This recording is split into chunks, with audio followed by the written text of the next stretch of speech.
Good day, everyone. Welcome back to my channel.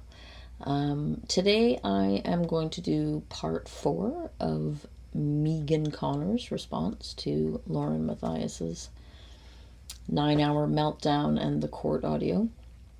I had actually planned today to finish up with Grayson and Web Sleuths, and I started to do that, and about 4 minutes into it, they finished up their interview with Grayson and she left, and then the remaining half hour was her and Stacy talking about some other thing. Anyway, sorry, spaced out for a second there. So just to say, I don't have any credentials to be doing this. I just have an English degree. I'm an ex-mechanic. I have a lot of experience with toxic people. I'm sort of self-educated about personality disorders and various traits of various people with various personality disorders or combinations of personality disorders. And yeah, so we're just going to respond to Megan's final,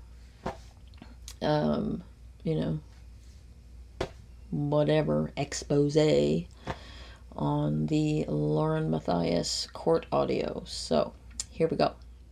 Right, so yeah, I also wanted to say that these are just my opinions. Just doing this for entertainment. And if you recall, so Megan is now going to read out, in the last video, she read out Lauren's statement to the court.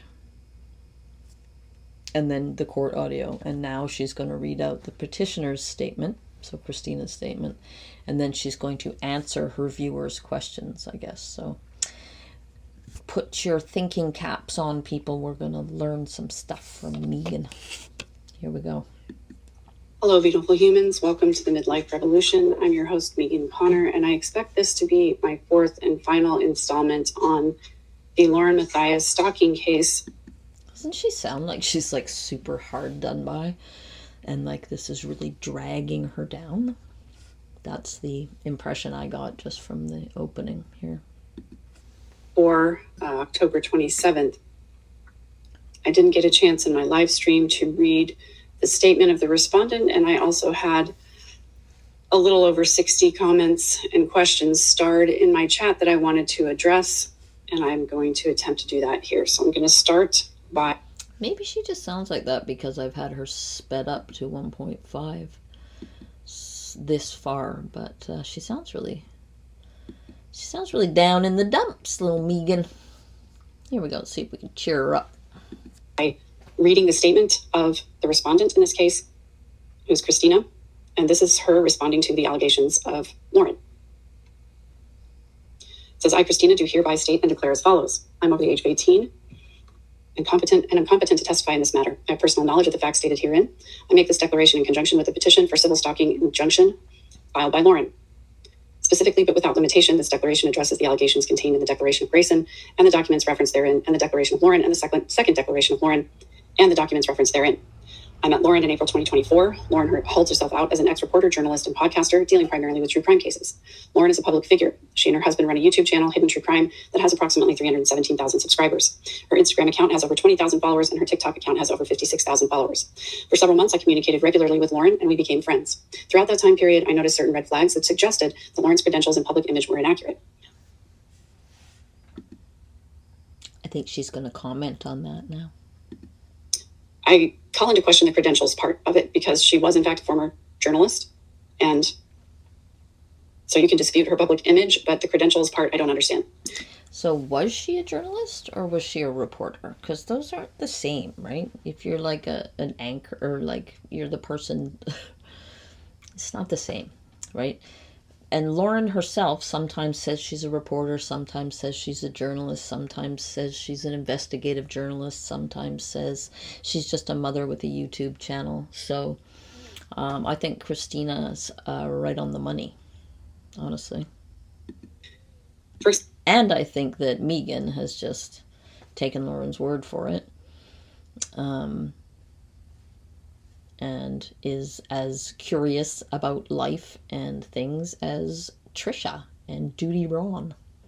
Example, Lauren would describe to me interpersonal problems with her friends and in-laws based on accusations of theft and fraud. That's vague, and if she had something specific to say there, I think she probably would have said it. Why does she think that? Is she going to say why she thinks that she would have said that? Or that why it would have been necessarily relevant? The law expert in civil law over here.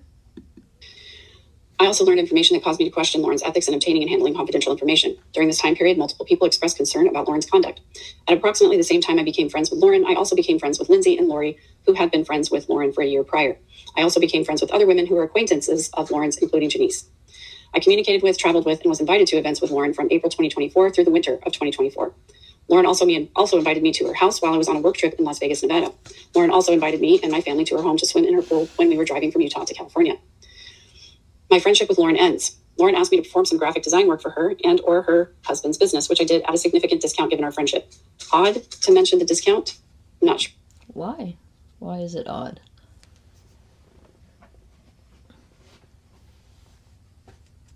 Why is it odd? Megan, let's hear it. Or why? By January 2025, my friendship with Lauren...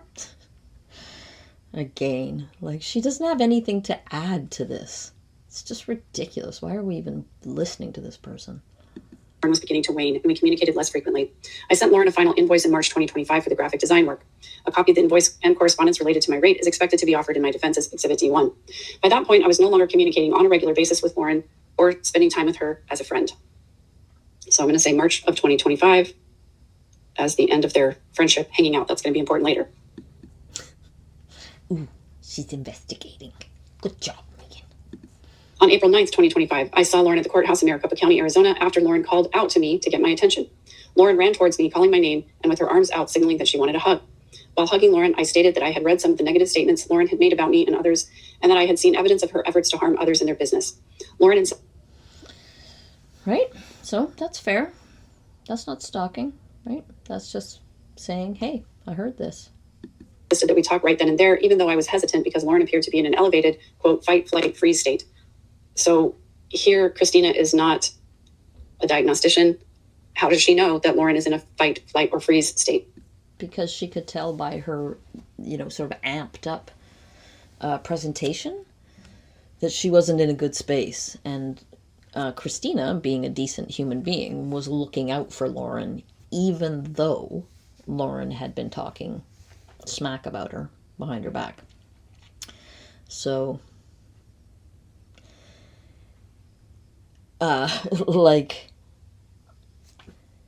she's school marming it over here as though commenting that somebody seems to be in a heightened state of whatever is unethical, when we're not talking about a psychologist diagnosing somebody live on YouTube. Let me think. Who would do that? Let's see if I can think of an example. That guy, what's his name? He calls himself Dr. John Matthias. So nice try, Megan, but no. 23, Lauren stated we needed to talk immediately because she wanted to be alone and her assistant Grayson never leaves her side. Quote, never leaves her side. During that conversation, Lauren acknowledged that some of the negative statements that I had seen were true and then attempted to justify them. Because Lauren does not always accurately represent verbal conversations, I recorded the conversation. However, if I remember correctly from Lauren's video, the recording starts when they walk up to each other, not later on. I could be wrong about that, but I'm fairly certain that Christina was already recording when they walked up to each other.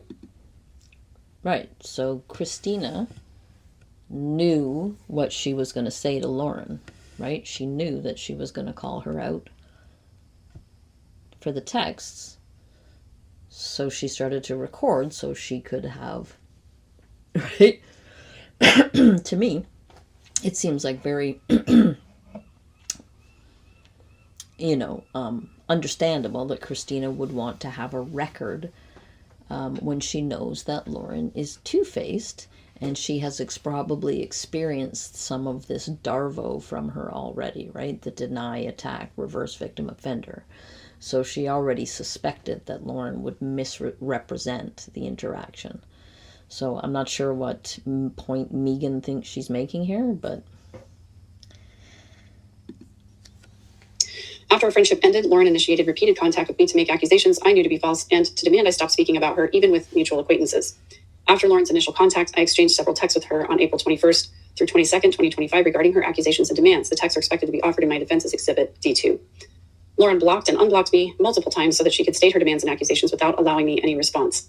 Lauren's last text to me was on April 22nd, 2025. It again made false accusations about my conduct and demanded that I refrain from speaking publicly about her. I have not initiated contact with Lauren since March 12th, 2025, when I contacted her for a referral for my neighbor. I have not communicated with Lauren directly or indirectly since April 21st, 2025. However, Lauren unblocked me in August 2025 to remove things from one of our conversations, and I received an alert that she had done so. Now, correct me if I'm wrong here on this again, but people can edit text messages, but I'm not aware of any program that gives you an alert when someone edits a text message or deletes a text message from the thread. So, you're not aware of that? That you don't get, that somebody might have their notifications set so that they can be notified if somebody alters something? Like, where is her expertise to say that? So I'm not sure that this is accurate. But she's not sure that it's accurate, but she's not going to do anything to confirm it or unconfirm it. She's just going to imply things about Christina's, saying that she's lying or making stuff up in this court document without any proof at all. So, nice. Good job, Megan. Also on June 5th, 2025, I traveled to Arizona to attend a portion of the Lori Daybell trial. I was in Arizona for only 24 hours. While seated between, I think this is Lori and another friend in the waiting area, I saw Lauren wave at me in an attempt to engage. I ignored her and did not respond. This was another example of Lauren initiating contact with me, not the other way around. 35. I think this is Grayson, tried to call me twice on June 10th, 2025, but I did not answer or return her call. An image depicting the missed calls is expected to be offered in my defense as Exhibit D3. Grayson also sent me a lengthy text message. What evidence does she have that that's Grayson? It's only, anyway, whatever. Saying that she felt sad that I had my feelings hurt and wanted to have a private conversation. I did not respond. A copy of these texts is expected to be offered in my defense as Exhibit D4. Lauren's conduct towards others. Since April 2025, I've learned of multiple instances where Lauren has behaved strangely and obsessively toward my friends who are also former friends and acquaintances of Lauren. On April 11th, 2025, Lauren sent Lindsay a cease and desist letter containing numerous demands aimed at curbing Lindsay's speech. The cease and desist letter is expected to be offered in my defense as Exhibit T5. Notwithstanding the cease and desist letter, Lauren has taken purposeful steps to contact and communicate with Lindsay. Lindsay describes these in detail in her declaration submitted concurrently herewith. I will also read the cease and desist letter because giving someone a cease and desist about a specific topic doesn't prohibit you from communicating with them. Then there's something about... I mean, it may not prohibit you by law from speaking with them, but it certainly prohibits you by all laws of decent human society. So... they're like lizard people, these people. A similar letter to another mutual acquaintance here. 40. The declaration describes two alleged instances in Boise involving, I think this is Janice and Lori and Lindsay and others. I was in Europe when these occurred, and I learned about them only later. Lori, Lindsay, and Janice recount what occurred in their declarations submitted concurrently herewith. I've since received the Boise Police Department report along with copies of the videos Lauren submitted to the Boise Police. Some of the videos were of my posts online, even though I was not in Boise when the alleged incidents occurred. In the report, the officer stated that Lauren provided me with videos of two different incidents, including the incident at Bitter Creek Ale House. I did not see any intimidating or threatening behavior in the videos. That's a quote from the police report. At no point did I ask, encourage, or facilitate any of my friends or anyone else to contact Lauren. Indeed, in a majority of instances, Lauren herself provoked the encounter with me in and before April until recently at CrimeCon and my friends. Lauren and Grayson have engaged in a pattern of entering spaces where I already am. Next section is Lauren's effort to prevent public discourse. As evident from the Lauren declarations and Grayson declaration, Lauren's main issue is with public statements that I have allegedly made about Lauren. Lauren mischaracterizes many of these statements or describes them vaguely to misconstrue them or present them out of context. For example, Lauren alleges that I mocked a police officer when in fact I merely pointed out inaccuracies in what the officer told me, as is my right. A recording of my post is expected to be offered in my defense as Exhibit D6. Now, if you go to the TikTok that Christina is referencing here, it's very clear that she's using music and other cues in the video that are essentially mocking what the police officer was telling her.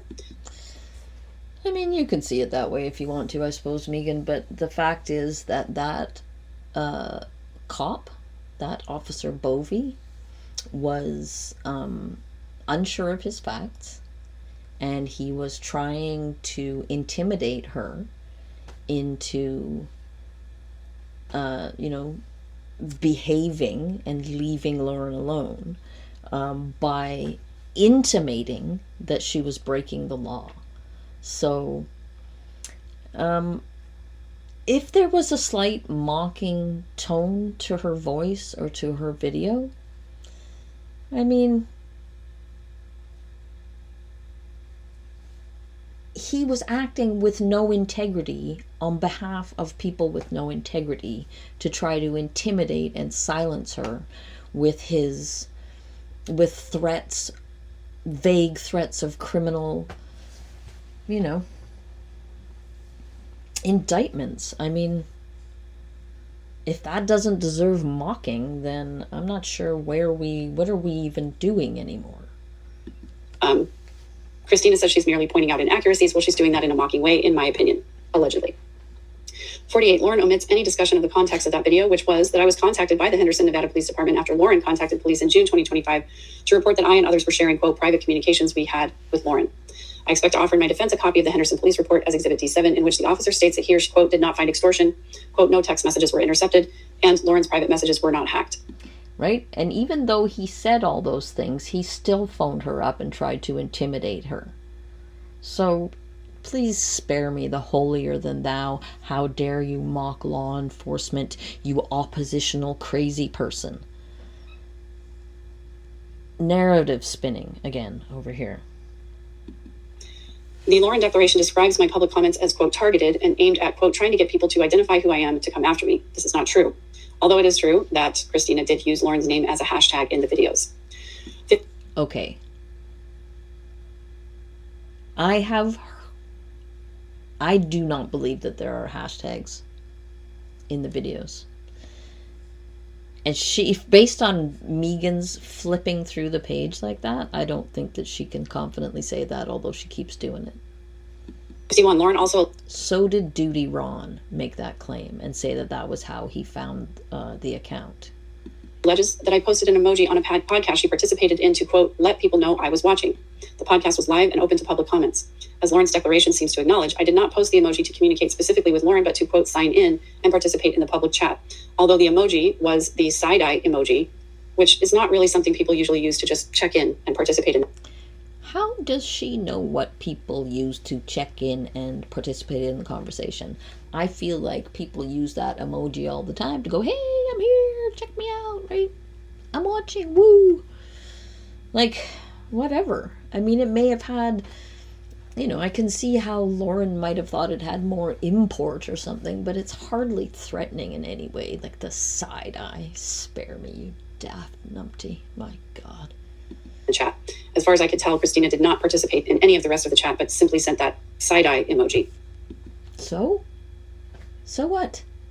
So freaking what, Megan?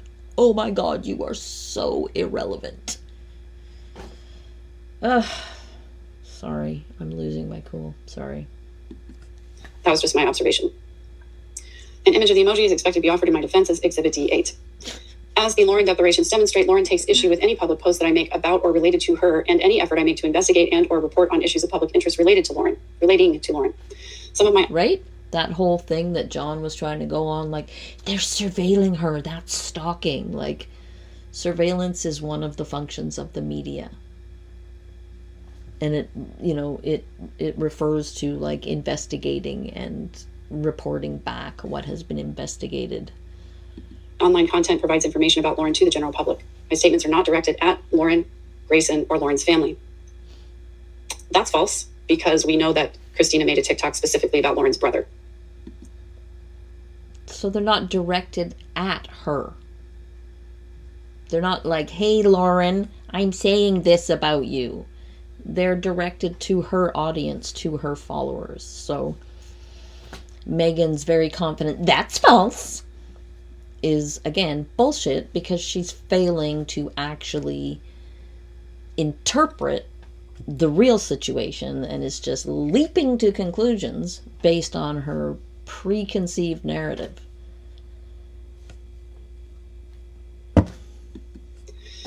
I believe that Lauren's goal is to quash my efforts to investigate and report truth and exercise my free speech rights under the First Amendment. For example, Lauren often makes claims regarding her husband's credentials as a psychologist and adjunct professor at the University of Nevada, Las Vegas, or UNLV. However, I learned that UNLV has no record of Lauren's husband serving as an adjunct professor, which Lauren appears to acknowledge in her declaration. I created a video discussing this issue and posted it for public information. An incredibly ignorant video, in my opinion, in which Christina proves that she doesn't know what a PhD is. And in Lauren's live, she reads a statement from one of the faculty at UNLV stating that Dr. John is, in fact, an adjunct professor there, that he donates his time there, and that he's not, I guess, on the listed faculty. So that's why it would not be public information that he actually serves there. Okay, so there's a great big refutation of that. Most of you know this already, but based on a FOIA request, or not a FOIA request, I don't know all the right things, but somebody else contacted UNLV to find out the status of Dr. John, and received a letter saying that he had not had anything to do with the university since 2012-2013. And there's like and the person that apparently wrote the letter to say that John was, yes, he was employed there and he was an adjunct professor on a voluntary basis or whatever. Apparently that person doesn't even work there anymore.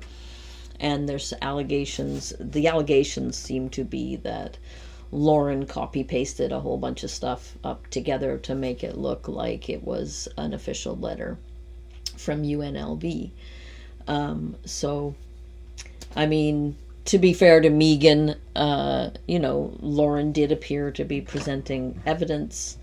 And that's, a lot of people fell for that, I'm sure. I don't fault her for that, but I'm not super impressed about her sneery looking down her nose at Christina, making a mistake about what a PhD means that you got your degree in philosophy, because PhD stands for, a doctorate of philosophy, but it's the philosophy of whatever your major subject is. So you can have a doctorate in English, and you're not a philosopher, right? So that's the kind of mistake anybody could make. And it's, to me, it's like, Megan could have made the mistake of believing Lauren's falsified documents, allegedly. And you can forgive her for that, but she's this sneering at Christina for not understanding what PhD stands for is small, to my mind. 56. I also believe that Lauren is attempting to prevent me from attending public events such as criminal proceedings and true crime conventions. In the singular, though, right? Just one true crime convention. 57. Lauren is attempting to... Again, with the snitty, that's the right word. Somebody used that word in the comments from my last video about Megan, and I was like, yeah, that is spot on. She is snitty. And I mean, it's only been one convention so far, Megan, but if Lauren has her way, she would keep Christina away from all of them, right? If the TRO was made permanent at the hearing to make it permanent. That was from the last video where Megan said they were at the hearing that was intended to make the TRO permanent, when in fact it was literally just an evidentiary hearing to see if there needed to be a TRO at all. So, just saying. Megan also makes mistakes. Use this action to further this goal. Through this action, Lauren had me removed from CrimeCon in Denver, Colorado on the weekend starting Friday, September 5th, 2025. And actually, the injunction was put in place specifically prohibiting Christina from even being at the convention. So knowing that, I'm not really sure why she would have went ahead and traveled to the convention. So according to Lindsay. Was it Lindsay? I think it was Lindsay. Who commented on my last video. They had traveled there on the 3rd. Lauren applied for the injunction on the 4th. And then it was the video that we saw at CrimeCon with the police serving her was on the 5th. So she was already there. So she didn't need to go ahead and travel there. So I didn't know that either, so fair enough. Moving on. In a knowing violation of this order. So again, it's not a knowing violation of the order if you haven't been served yet. And she was already there. Purchased my ticket in June 2024 for approximately $1,800. Again, doesn't matter when you purchase the ticket. If there is an injunction against you, you don't go. So again, school marmy Megan. She has every right to make her declaration and to explain the situation as she sees it.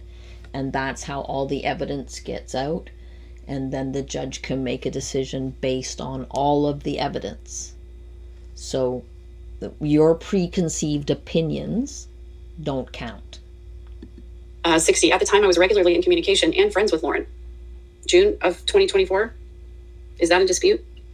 Lauren was aware I purchased a ticket and she had no plans to attend. That you were aware of. 61. As recently as... So June 2024, they were friends, right? As far as I remember, they became friends in April 2024 and they were friends until the following April 2024.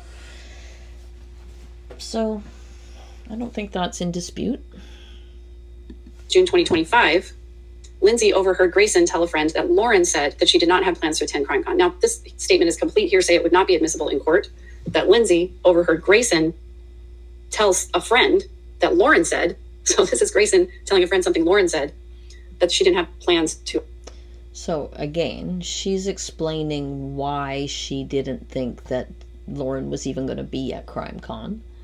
And I don't think it's necessarily like, I don't know, again, I'm no legal expert, but I don't think that there's anything wrong with explaining why she didn't think Lauren was going to be there. So again, I could be wrong. Maybe it wouldn't be admissible. I don't know.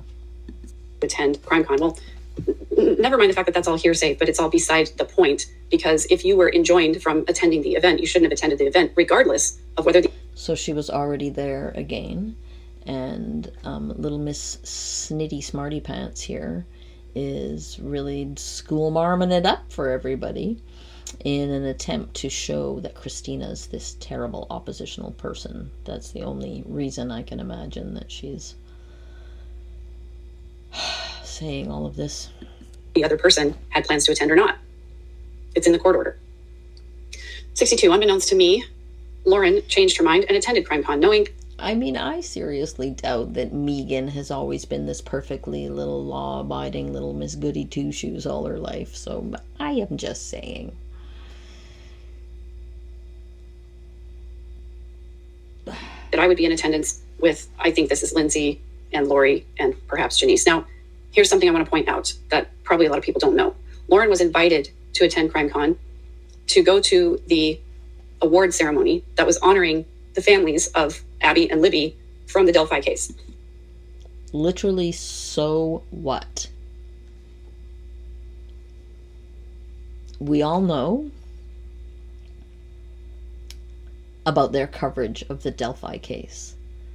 And by extension, we can all figure out that Lauren was just there riding on the coattails of the prosecution. She was only there with law on the side of law enforcement, whether they were right or not, whether they were railroading him or not.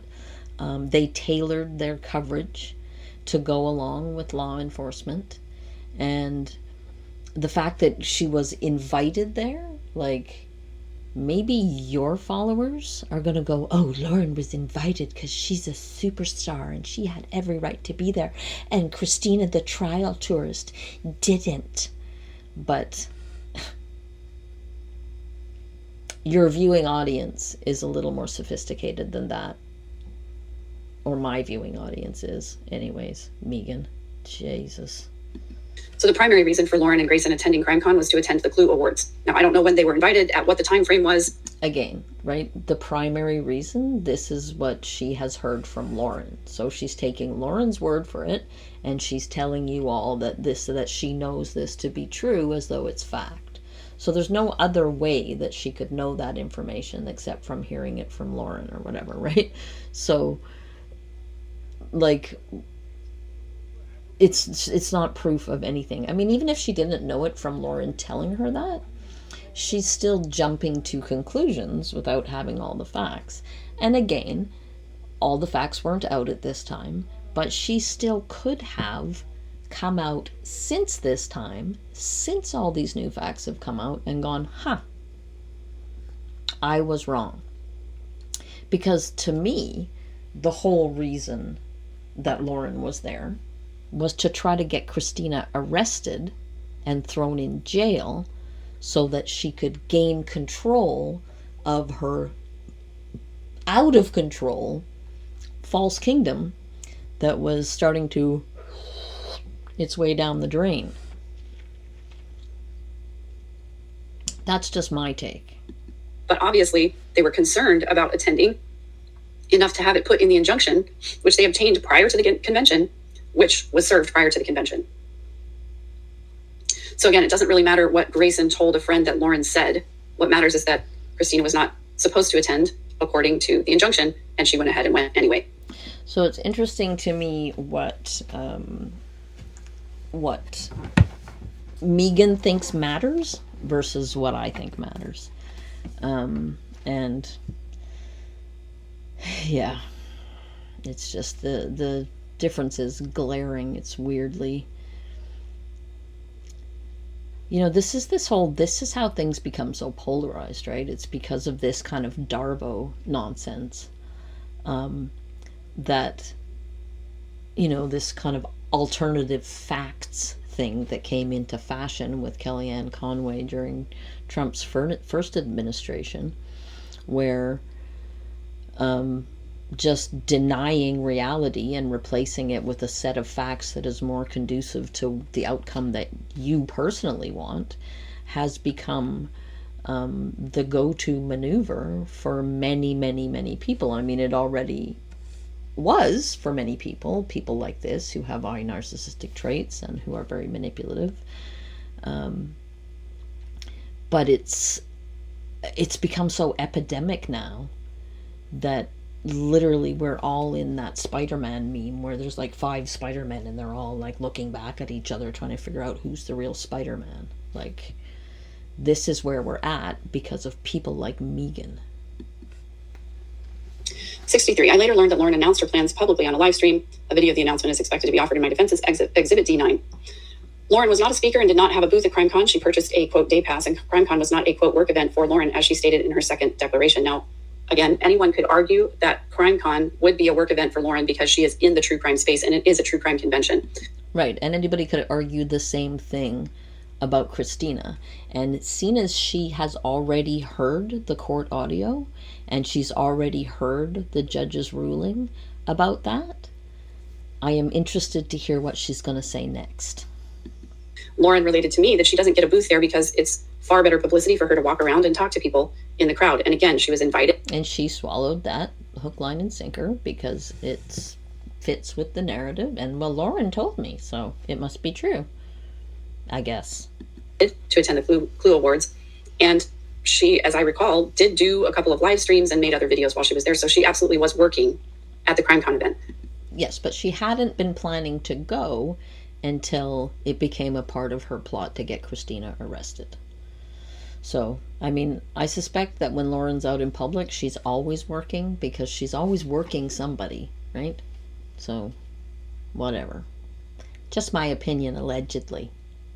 I don't have any evidence that Christina was working at the CrimeCon event, although she does say later in her declaration that You don't have any evidence that she wasn't, though, do you? Even though your comments about, and there she was with a camera. Could she have been working, do you think, with her camera, Megan? She took a picture for Lindsay of Lindsay's employer. And I guess she's trying to claim that she is a photographer and that is her work. She's trying to claim that she's a photographer and that is her work. Please explain to me how Megan has the authority to question Christina's profession. However, again, I just have to go back to the fact that she was served a stalking injunction. She was not supposed to be at CrimeCon. We'll talk about the bar scene later. She was served at CrimeCon, you absolute ninny. When it comes up in this declaration. I arrived in Denver for CrimeCon and checked into the hotel on September 3rd, 2025. On September 5th, 2025, I was headed to one of the CrimeCon panels and was approached by the police. By the way, she leaves out the fact that when she arrived at the convention, she alerted CrimeCon security about the injunction and told them that she was planning to attend the convention anyway. Where's your proof of that? I'd like to see your proof of that. So, left that one out. 67. The police gave me the temporary injunction and told to remain in the hotel and not attend any of the CrimeCon events. The police told me specifically where I could and could not go. The police explained to me that I was permitted to remain in the hotel and access all areas of the hotel, except that I was not allowed to go beyond the designated CrimeCon signage or into CrimeCon events. I asked about the hotel bar, and they told me that I could be there so long as it was not the CrimeCon convention and I was not approaching within 500 feet of Matthias. That's pretty clear cut. You were told. The audio of this conversation is expected. God, I just am so annoyed by this woman. Apparently, the entirety of what the judge said in the audio has flown from her mind, and she is right back at the beginning with her one-sided, biased nonsense. Look at her. What a nasty piece of work is what we used to call women like this. Be offered in my defense as Exhibit D10. That night, I was in the hotel bar taking a picture for Lindsay of her employer. Prior to arriving at the bar, one of my friends confirmed that Lauren was not in the bar. Okay, but it's also a really big bar, and it was very crowded all of the nights of CrimeCon. So is it possible that friend didn't see Lauren there? I think so. Is it possible? Yes, it's possible. And yet you're still going to go on like a ninny about this. A huge area. So if you can imagine sort of like a courtyard type of an area that's surrounded by 4 different restaurants and another cafe and a coffee house, it's a huge bar area. So that entire bar area is surrounded by these different restaurants on the sides. So from the steps coming down into the bar area all the way to the exit of the bar area is a really huge area. And it definitely would have been easy to miss an individual person sitting in that area. Is she being reasonable? I'm shocked if she is. I'm shooketh, as Melly would say. After being in the bar for several hours, a friend notified me that Lauren had entered the bar. Well, I'm going to push back on that because I was in the bar from early in the evening. Lauren was there already when I arrived, and it wasn't until much later that we saw Christina in the... Didn't she literally just say that it would be possible to miss one person? Like, she's so biased, she can't even remember what she literally just said. Bar area. So I don't know who was there first. Definitively, I can't say. I don't have the security camera footage. It's in dispute. But the bottom line is she was told not to be within 500 feet of Lauren. So immediately upon seeing Lauren, she should have left. And I can attest that that was not her behavior. Okay, so again,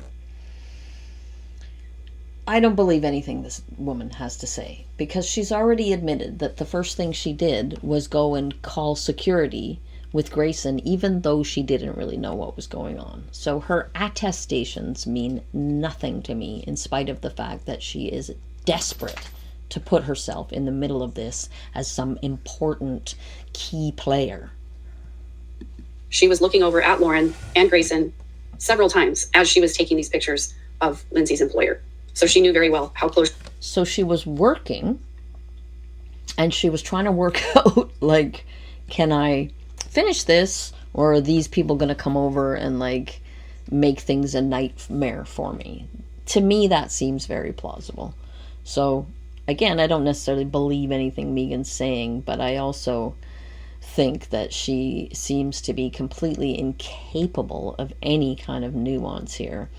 And she is right up there with Ed Wallace, whose whole opinion on the entire subject hinges on, if you even appear to be breaking this injunction, you are in handcuffs and in jail, period, the end of story. Throw away the key. So, for such a beautiful human she was to Lauren and Grayson. I immediately wrapped up what I was doing and left. I'm going to push back on the immediately because she was there for a pretty long time. She was there long enough for Grayson and I to go pretty long. She was there long enough for me and Grayson to go tattle on her. Talk to security and come back. She was still there. It was a pretty long time. And in all of that time, did she attack Lauren? Did she approach Lauren? Did she shout over things at Lauren? Did she send her friends over to bother Lauren? Or did she take pictures of Lindsy's boss? Just curious. 73. I did not intentionally stand close to Lauren as Grayson alleged, or as, Lauren and Grayson, as Lauren alleged in the second declaration. Rather, they entered my space. That is not true. Lauren and Grayson were stationary, and Christina was the one who was moving around. Okay, so she's already said that she doesn't know who came in first. She hasn't seen the video footage. So she's basically giving us the lowdown from after the fact. On September 6, 2025, I was again in the bar at the hotel's restaurant when Lauren appeared because she, quote, wanted to come to the bar. She called the police and had me removed from the bar. I don't think that's accurate, but I don't know for sure, so I can't speak to the timing of all of that and how that all... Why not? You've been speaking to everything else without the actual facts in your pocket, so why stop now? Happened. During my conversation with the police, Lauren and Grayson walked right by us, which is inconsistent with her claim that she was afraid of me. Well, let's see. If I am afraid of somebody and I see the police talking to somebody, then I'm not worried that somebody is going to come over and do anything to me because... But mightn't you be afraid that taunting that person by walking right by them, or that they might perceive that as taunting and then want to make you pay for it if you were so terrified of that person? Or would you just be like, ha ha ha, can't get me now, sucker? Because that doesn't seem like this doesn't seem like the reaction of someone who has been stalked twice, which is what she claimed in her last video. This does not seem like the reaction of someone who's actually been stalked, to be like, well, why not? What's the big deal? They're with the police. What have I got to be scared of? Like, retaliation? Good Lord. The police are right there. So, 76. In other words, after serving me... Like, the whole nature of the trauma caused by stalking is such that whether the police were there or not, you would still have a massive aversion to going anywhere near that person. So I call BS on her interpretation of this, and I'm suspicious in the same way that Lori Hellis was suspicious that Lauren might be faking it. I have my suspicions that Megan might be telling pork pies about having been stalked. In order that prevented me from being within 500 feet of her, Lauren purposely entered that space to force an encounter just as she had done the prior day, and to Lauren, I don't know what that redaction is there, just as she had done the prior day, and to blank following the cease and desist letter. Oh, to Lindsay. So again, the cease and desist letter doesn't prevent any kind of contact. And again, like legally it doesn't, but by all bounds of decent society, it does. And again, this person who is supposedly like a life coach and out here doling out advice to people is unaware of that fact. Interesting. And I don't think that Lauren purposely entered the bar space to force an encounter with Lindsay or with... She doesn't think that. So where's her declaration? I wonder if she's so important in all of this. I'm curious. Sorry, Christina. That's not my recollection of the events at all. On September 7th, 2020... Again, nobody's asking your opinion, though, are they? Megan? Good Lord. I was having lunch in one of the hotel restaurants. I left with it. Sorry, I am getting really fed up with this woman, and my patience is going out the door. Usually I'm not so... Or maybe I am, I don't know. Another individual, redacted, and walked across the center courtyard between restaurants. I saw Lauren and immediately left the area with redacted. At no point did I attempt to approach or communicate with Lauren. That seems like a reasonable thing to me, to like, you see her and you walk the other way. That all seems reasonable. The same weekend as CrimeCon, Oh, good. Megan approves. I'm sure Christina will be thrilled. posted 3 videos that I had created long before receiving the temporary injunction. Okay, just You remember that she has already like characterized Lindsay as the ringleader and Christina as this unstable oppositional type who can be worked into a frenzy of bad behavior by Lindsay. So that and the fact that she doesn't seem to have heard anything that the judge said, I think is enough justification to kind of dismiss anything that she has to say about this. because you created them before you received the injunction doesn't mean it's okay to post them, because posting them is what you're enjoined against doing. So you just admitted. Except she wasn't. Hang on.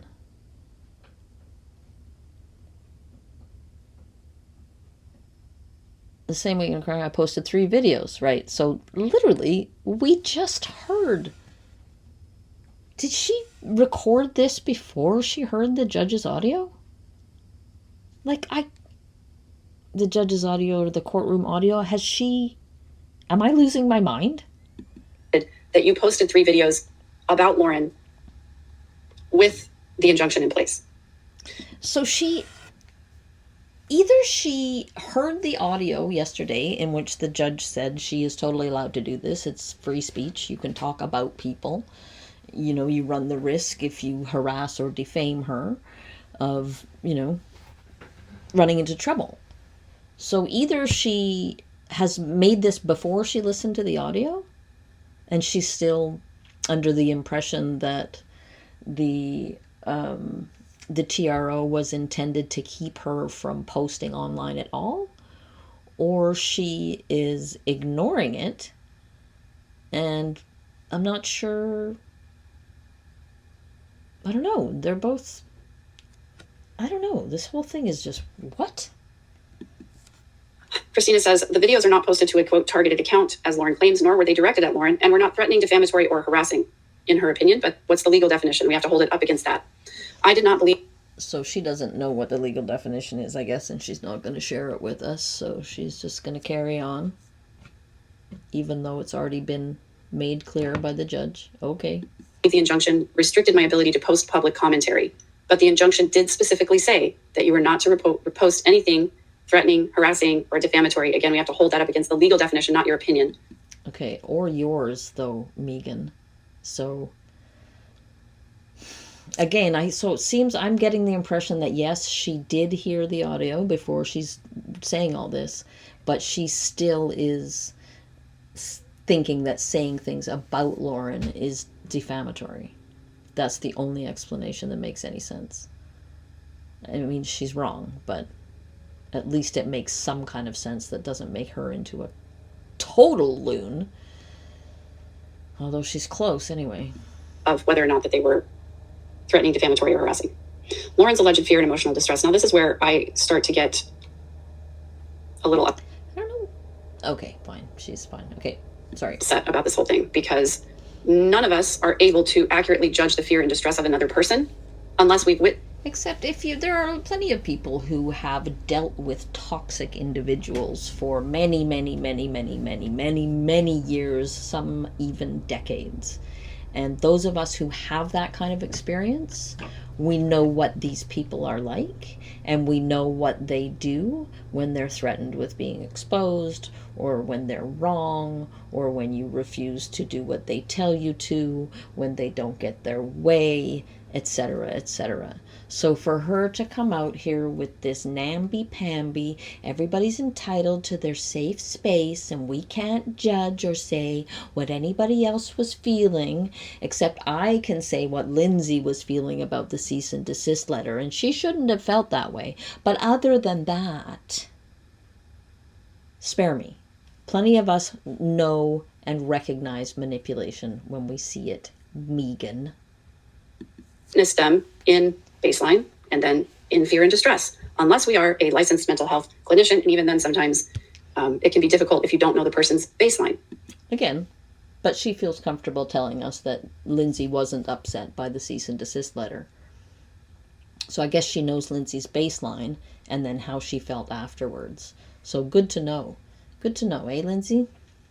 Megan's got your baseline down. So arguably, has Christina been around Lauren when she was not distressed? Yes. Arguably, has she also been around Lauren when she was distressed? Possibly. But I mean, again, I suspect that Lauren was distressed. I mean, based on her activities, she was distressed. But the cause of this distress is what's in dispute. And Megan seems categorically incapable, constitutionally incapable, of questioning anything that Lauren says or does. we'll get into it as we go.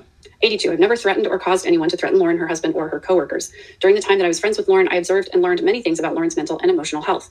I personally observed signs that Lauren was anxious, depressed, and otherwise mentally and emotionally unwell. Okay, anxious, depressed, those are clinical terms. So maybe use different language to describe what you observed. Maybe mind your own business, Megan. My goodness. Okay, I'm not minding my own business, but I am so annoyed with Megan right now. Like, people are allowed to comment on their observations of people that they know. Psychologists and other mental health professionals have ethical guidelines that mean that they can't make those comments because the weight of their credentials kind of lends it the weight of a diagnosis, whereas a person making an observation is not the same thing. And the fact that this person cannot see that there's a difference is another reason yet why you need to ignore her knee-jerk responses to everything. I say as I'm flipping out. This leads me to question many of the statements Lauren makes regarding her mental and emotional health in the Lauren declarations, or at a minimum, the cause of the mental and emotional health problems. Similarly, right? The cause of the problems, right? Christina. She may not have known what PhD stood for, but she's certainly got Lauren's number. The Grayson Declaration claims that Grayson needed anxiety medication to manage the effects, quote, I was causing, when I know from personal interactions with Grayson that she's received mental health treatment, including medication, well before the issues alleged in the Grayson Declaration. Again, I'm just going to... Okay, so she's going to see, like, how dare she say that? But, I mean, these people are saying some pretty nasty stuff about her, so, again, I'm predicting what she's going to say, but so far she's been very predictable, and I have not been off the mark. A pushback against knowing about the mental health treatment, knowing about the medication. How much did you know? If I was an attorney, this would be something I would want to heavily question her on. So what? Like, who cares what you would do, Megan? Nobody cares what you would do. I don't know. Maybe your followers do, but I can't imagine outsourcing anything of any importance to you. I literally wouldn't let you walk my dog. 87. I did not cause, nor is it reasonable for Lauren and Grayson, I don't know, to claim that I caused any of the issues they allege simply by A, exercising my freedom of speech, and B, addressing the public about matters of public interest. Well, if all Christina was doing was exercising freedom of speech and addressing the public about matters of public interest, then I might be able to agree with this statement. However, based solely on the TikTok that was aimed at shaming Lauren for wanting to obtain the genetic material of her brother. Oh my God, these people are going to wring every ounce of juice that they can out of this. I am very tempted to make an inappropriate analogy, but I'm not going to. But literally, if this is all you've got, Megan, do us a favor and pack up all your stuff and just get on your way. Just on that one, that's not just freedom of speech. That's defamatory because it is a lie. It's not true. And how does she know? Was she there? I wonder. I very much doubt it. Again, where did she get her information? I'm going to guess she got it from Lauren, or perhaps she's close personal friends with the fly on the wall that was there. I don't know. I'm just guessing. It is emotionally distressing because you're targeting a brother who had recently passed away and who was beloved. Christina didn't target the brother. She did not make any jokes about him passing away. She talked about how unsettling it was to hear Lauren talking about the fact that she was considering being a surrogate for her brother's child.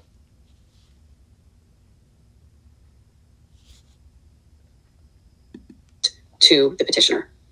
So, you're... So, snitty, smarmy, marmy over here. Smarmy Barbie. Nah. I think snitty is better. Not just exercising freedom of speech there. And you're also not addressing the public about matters of public interest because those were private conversations between Lauren and her family. Actually, I think it is public interest to find out the sort of, the lengths, again, to which Lauren is willing to go. And we have seen the lengths that she'll go with victims. So I think it's relevant, and I think it is in the public interest. And the fact that Megan is incapable of seeing that is just further evidence of why we don't need to listen to anything she says. And even if Christina had been told about them or was privy to them somehow, obviously she knew about them in some way, but that's not a matter of public interest. Sorry, it's just not. Again, so since she doesn't seem to grasp what the actual issue was or what Christina was trying to say, it brings into question why she thinks she can call Christina ignorant for not knowing what what PhD stood for or what it meant, signified. She doesn't know what she's talking about, right?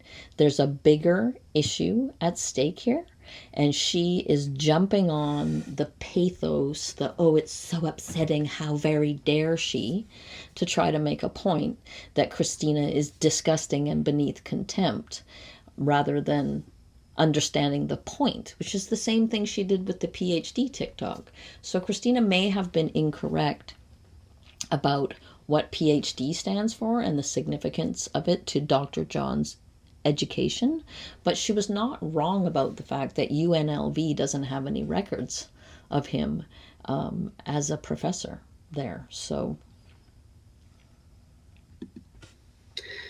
88. I am not, quote, obsessed with Lauren, as she claims. I have simply responded when she's involved me or when she's made false or misleading public statements. I believe that Lauren is singularly fixated on preventing me from engaging in public discourse regarding any information about or even related to Lauren that Lauren deems hurtful or harmful. I don't know. I mean, making a TikTok account with 70 videos, 50 of which, at least 50 of them are specifically about Lauren, that's a bit... So we already know that what she thinks, but again, what Megan thinks isn't the law. And even if Megan thinks that, like even Dr. Bovey, Dr. Bovey, I keep calling him that. I've called him Dr. Ron and Dr. Bovey when I mean Duty Ron and Officer Bovey.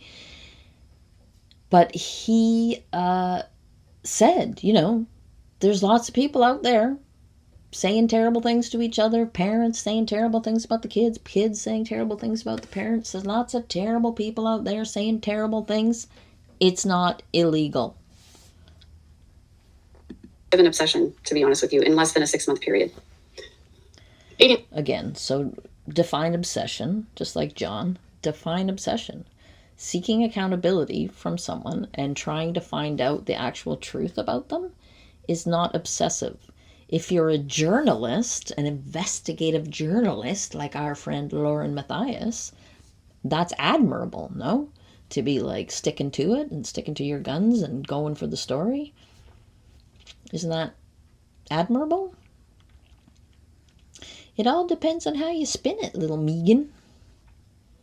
9. None of my public posts show Lauren's face, use her name, or encourage others to contact her. I express my opinion on matters of public concern and of interest to my subscribers, followers, and friends. Yeah, just because you don't show her face doesn't mean people don't know about it. And when I was listening... Again, it doesn't matter if people know that it's her. Christina did her a favor by not showing her face, but she could have showed her face and she could have used her name and it still wouldn't be stalking. To the court audio, it was very clear that Lindsay knew that count was specifically referencing Lauren, and she did use Lauren's name. So number 89 is a blatant lie because Christina did use Lauren's name in the hashtags on those videos. Okay, so again, I've seen Dream Free Media's video about the June. She's so far gone through the June TikToks, and there were no hashtags in there because this has been alleged more than once. And I'm going to have to go through them all myself and look at every single one, because I am pretty sure there are no hashtags there. And she keeps saying it like she's definitively sure that there are. And she's calling this to her. She's telling people this is an outright lie. And I just don't think I don't think she's right. And I feel like I wouldn't say that's an outright lie about something that I wasn't sure about, you know? 90. Lauren and Grayson have both engaged in conduct towards me, Lindsay, Lori, Janice, and others that strongly contradict their testimony, such as reaching out to me by phone and taking purposeful steps to put herself in the same location and physical proximity with us. Arguably, Lauren is working at trials, etc., and it's debatable as to whether Christina was actually working at those trials or just attending as public. It's debatable to you, Megan. And even still,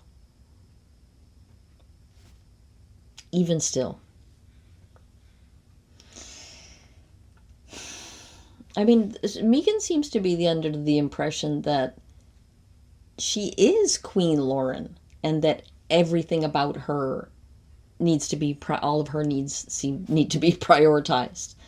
She seems to have swallowed that hook, line, and sinker. Is that because that's how she wants to be treated? And so she thinks that if she hangs around with Lauren, she can get that kind of preferential treatment too? 91. Lauren's public posts also contradict her and Grayson's testimony that Lauren and Grayson have experienced fear or emotional distress. Again, what we post in public is not how we feel, necessarily. Again, does she have personal knowledge of this, or is she just surmising? I'm curious. For example, while the Lauren declaration state that she was incapacitated by fear for months, she was actively creating, publishing, and promoting content on podcasts and social media during that same period. Yeah, we all have to work and earn a living regardless of how we privately feel about things. Yes, but if you have to work and earn a living regardless of how you feel about things, then you're not incapacitated. Are you aware of that words have meaning? Are you aware of that? Megan, words like defamation and harassment and incapacitated have meaning. If you are able to go to work, you are not incapacitated. For one can attest, for pushing through, working, and being a mom for years on end while I was daily being emotionally abused and coercively controlled. So yeah. By whom? I wonder. We put on that face. We do what we have to do. Doesn't mean that everything is okay on the inside. Except that Lauren has said she was incapacitated. So that doesn't equal putting on a brave face and doing what we have to do. Plus, we've all seen the videos, bang. We've seen the videos. God. 93. Lauren has published live content over 100 times since April 9th, 2025. She has posted hundreds of pre-recorded videos and her podcast episodes during the same time period across various platforms she uses. Again, not an indictment of how she actually feels. On July 6, 2025, Lauren and her husband posted a hidden true crime. An indictment? Apparently she doesn't know what words mean. Are you trying to say indication of how she actually feels? Maybe. Podcast episode called, quote, Cults and Conformity, in which they discuss a variety of topics, including interpersonal relationships, the nature of cults and communities, family dynamics, conformity, cyberbullying, and AI regulation. Multiple times in the episode, Lauren mentions how she has always liked, quote, chaos, though not, quote, necessarily the kind of chaos that hurts people. I don't even know why we're referencing that. 96. Lauren also described how she does not like conformity, and for that reason, many people do not like her. Lauren's husband casually mentioned that their company had experienced, quote, growing pains due to negative interactions with the public. 97. The episode contains no indication that Lauren was afraid, distressed, or panicking, which directly contradicts Lauren and Grayson's testimony that they were unable to function in daily life and that this situation has persisted for months. Right? Unable to function in daily life. That is what they are claiming. Again, I'm just going to push back on that because they were working. So no, they're not going to appear afraid, distressed, or panicked while they're recording an episode about. And again, I am going to point out that words have meaning. And that unable to function in daily life means unable to function in daily life. It doesn't mean putting on a brave mask and functioning in daily life anyway. So I'm not really sure how she's missing this, but apparently she does not know what words mean. And I have to say, this is the second time since I started my channel that I'm going to suggest that maybe one of these people needs a dictionary. Literally, unable to function in daily life. Unrelated topic. Well, somewhat related, but also, again, not the same as an emotional live where you're sharing your innermost thoughts. It also 98 also contradicts Lauren's testimony that Lauren's husband, a licensed psychologist, purportedly the very next morning. Again, she has just characterized the 9-hour live as Lauren expressing her innermost thoughts. And I just want to say that to me, that 9-hour video was Lauren expressing her frustration at having been thwarted in her efforts to get Christina thrown in jail, and her manufactured evidence that she had used to try to affect that outcome. So as for her innermost feelings, all of that just appeared to be a performance to me. I mean, she may have been crying and wiping her snotty nose all over the bed sheets. That may have been real, but she was, in my opinion, not crying because of how scared and upset she is about, being stalked, but about the fact that all of her nasty little plans fell through and she was on the verge of being exposed. This is Grayson's testimony that Lauren's husband, a licensed psychologist, purportedly the very next morning confided in Grayson that Lauren was experiencing thoughts of self-harm and rocking in bed just hours after posting the episode. Yeah, because you know what? Holding inside all of those difficult emotions and not expressing them, if you don't express your emotions, they're going to come out sideways at some point. And when you hold it in for that long, you're going to experience some severe emotional fallout and distress from that. Again, so what is she talking about, holding in emotions? I have not witnessed any holding in of emotions from Lauren. In terms of the way she has treated these people and the way that she has spoken about them, the way that she has colluded against them, etc. So, yeah, I mean, maybe she's referencing like holding it all in, the way that she was putting on a brave face and carrying on while at the same time being incapable of functioning in real life. I don't know, but she sure seems to have drunk the Kool-Aid. 99. Around the same time, Lauren also appeared on an episode of the Mormon Stories podcast where she shared her thoughts and personal details about her life. Again, this contradicts Lauren and Grayson's testimony that she was living in fear and unable to function. How does appearing on a podcast contradict a narrative that you're living in fear? You're still... It's the unable to function part, Megan. Still going to go about your daily life as best you possibly can. And when you're a public figure, you're going to try and hide or minimize the negative emotions that you're feeling so that you can continue to work and function. And again, as I've stated several times in my videos, I know for a fact that Lauren's appearance on Mormon Stories had been planned for a very long time. And, this just doesn't hold any water for me. 101. Instead, it illustrates how Lauren is using this proceeding to attempt to quash legitimate public discourse on topics and issues that she has spoken about in various media. More recently, on August 2nd, 2025, Lauren appeared on the Gossip, Rumor, and Innuendo podcast, where she announced she would attend CrimeCon and discuss numerous other topics. To date, the episode has over 12,000 views and approximately 250 comments. I don't see how that's relevant. Lauren is a podcaster. It's her job to appear on podcasts, so I don't see how that's relevant. Yeah, I don't really see how you're relevant, though, honestly. I mean...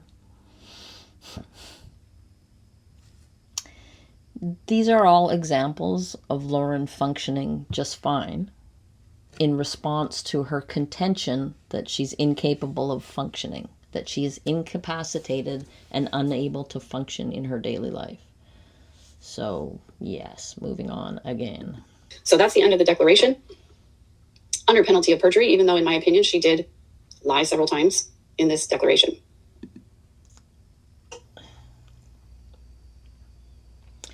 So, if it turns out that she didn't lie, are you defaming her right now, Megan? Now, just because some of you have requested it, I'm going to read the cease and desist order. So this cease and desist letter... Okay, so I just want to comment on this before it even... Actually, maybe I shouldn't. I don't know. But I just want to say that I have, from what I understand, he was sending this cease and desist letter, or maybe it wasn't this one, but it was the one to, maybe it was Mr. Breakfast, that he sent it from wherever his law practice is to Florida. And he's not licensed to practice law in Florida, and so that is considered ethically not great. So, full disclosure, I don't know all of the laws around that, but based on what we have so far seen from the lawyers that are employed at Pace Johnson, including Lauren's dad and the lawyer representing her in this matter, these people have problems with ethics. So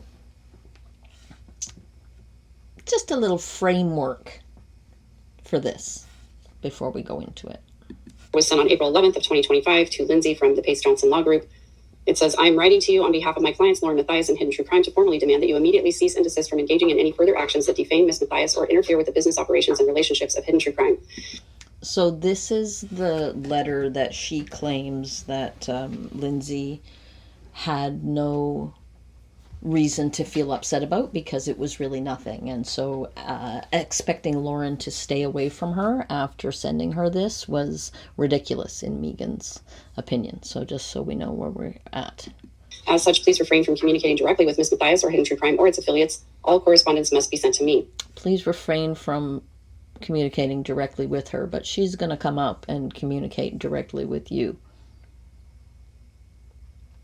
And what if Lindsay had communicated back? Would then Lauren have been like, she broke the cease and desist, and then tried to do something further? Like, Megan seems very incurious about all of this, but she's already explained that even though she wasn't there, she knows all about how it was no big deal, and Lauren was just looking for a seat. It has come to our attention that you've engaged and continue to engage in conduct that is damaging to Ms. Matthias' reputation and has negatively impacted Hidden True Crime's professional relationships. Specifically, you have allegedly communicated false and misleading information about Ms. Matthias and or Hidden True Crime to others within the crime media industry, including making claims about Ms. Matthias' personal and professional character that are untrue and damaging. 2, you've purportedly asserted that Ms. Matthias and Hidden True Crime have engaged in unethical business practices, which is false and harmful to Hidden True Crime and Ms. Matthias' reputation. 3, you've been reported to have reached out to various business contacts and or partners of Hidden True Crime with the intent to disparage Ms. Matthias and disrupt their business relationships.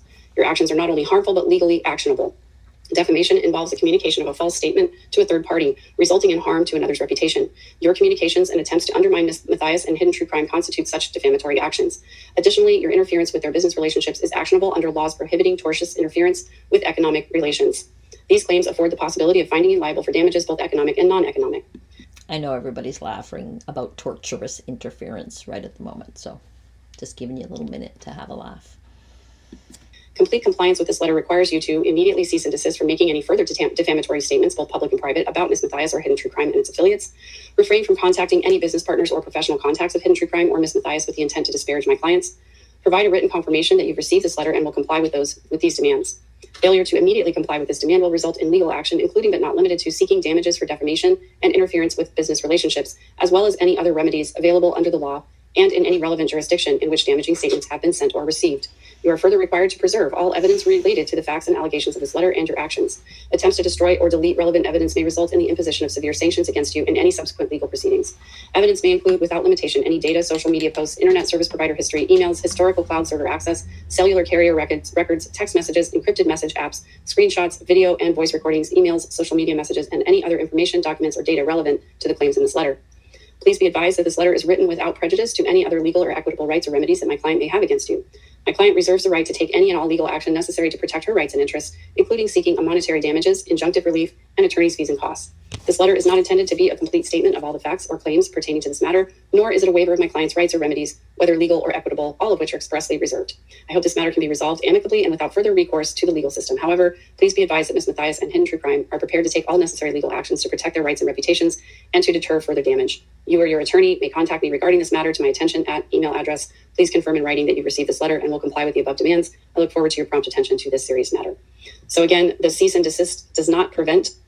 Again, so why would Lindsay have any reason to be upset by receiving that letter and then wish to not have any further communication with Lauren? It's a mystery. besides the fact that I don't think that it's, I don't really think that there was anything actionable, and I think that it was intended to frighten her and shut her up. Again, I don't have any special law education or knowledge, but it seems to me that that we can sort of draw inferences from the judge's comments about, talking about people and that sort of thing, right? So I don't believe that any of what happened was defamation.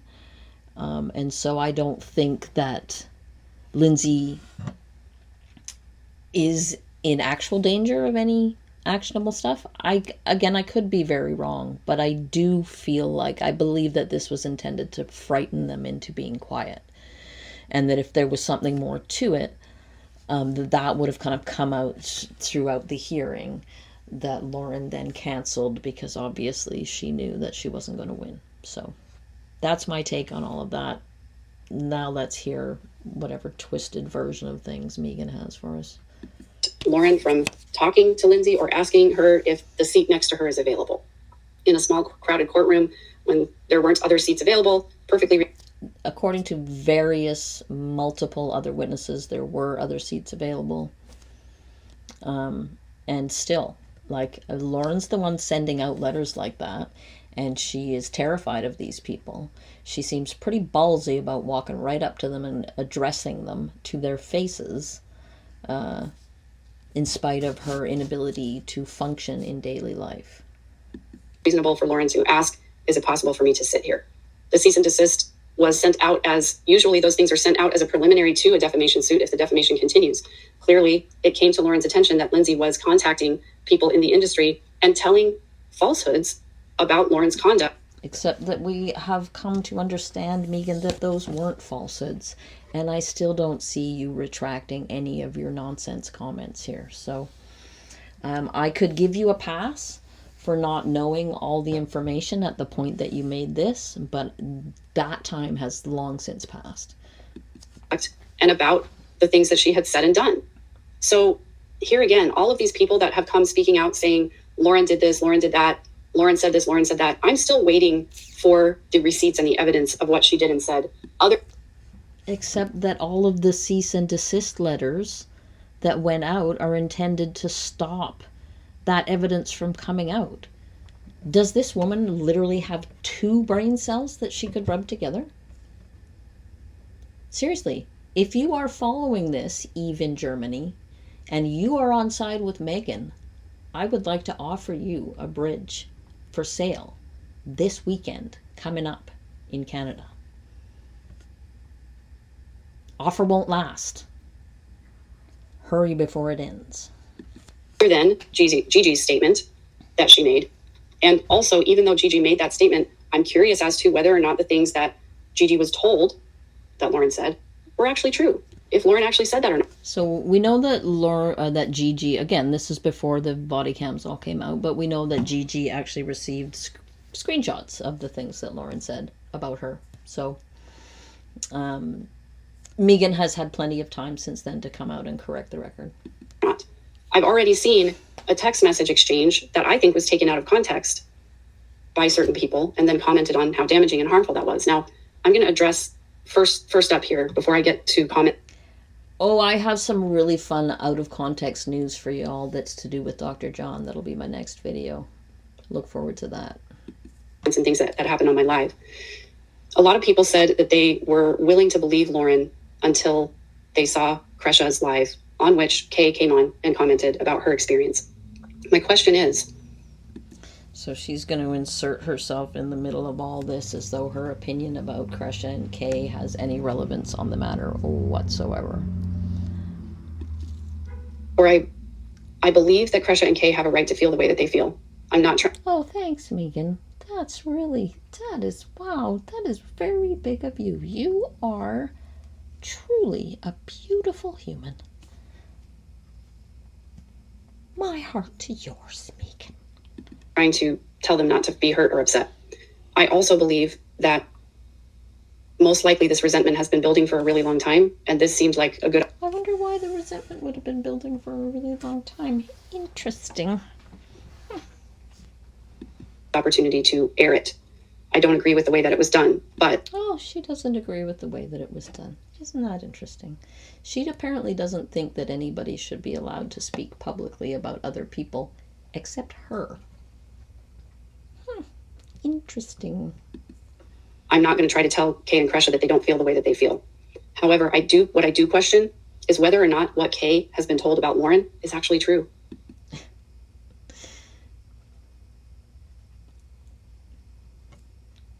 Sorry, but Megan seems to think that Kay cannot make up her own mind about Lauren based on her own interactions with Lauren.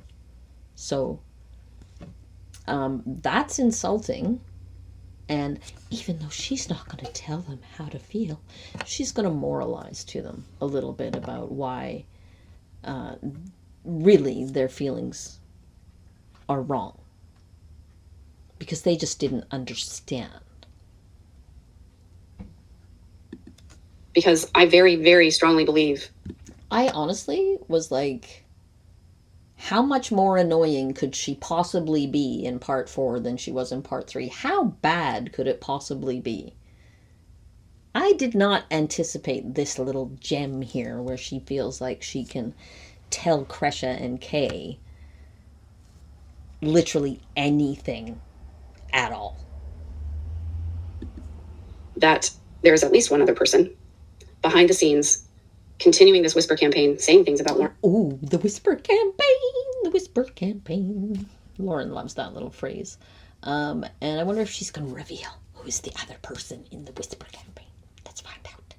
That are not true. And just because Lindsay received a cease and desist doesn't mean she complied with it.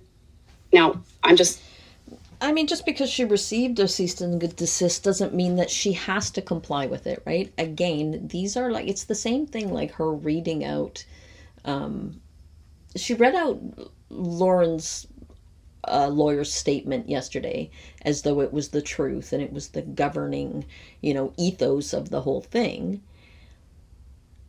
And now this, right? Now, like, it's just, oh my God, she wears me down.